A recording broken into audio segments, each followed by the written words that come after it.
মায়া মায়া বড় অদ্ভুত জিনিস।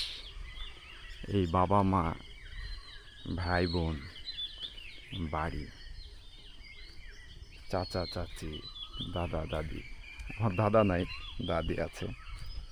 নানি ছিল, নানিও মারা গেছে বয়সের ভারে। বাবা মারা গেছে। এই পাড়া মহল্লা, গ্রামবাসী। শুধু কি তাই, শহরের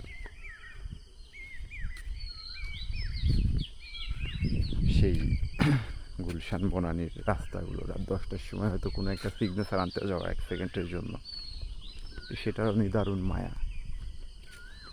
বাড়িধারার অফিস, বাড়িধারার স্যারের বাসায় 4 তলাতে কোনো এক সন্ধ্যাবেলায় যে কোনো কাজের ফাঁকে একটু কথা, সাঁতারকুলের সেই 4 তলা বিল্ডিংয়ের মাঝে মাঝে দুর্গন্ধওয়ালা সেই বাসাটা,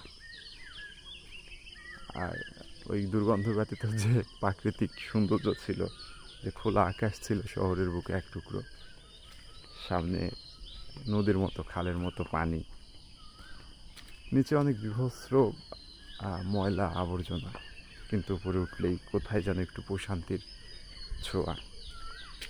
সেই বনশ্রী, সে যাত্রাবাড়ির জুরাইন থেকে শুরু করে মিরপুর, সব কিছুর কি অদ্ভুত মায়া। আজকাল এই ভোরের মায়া। জীবনে যত যা কিছু এসেছে, সব কিছুরই মায়া।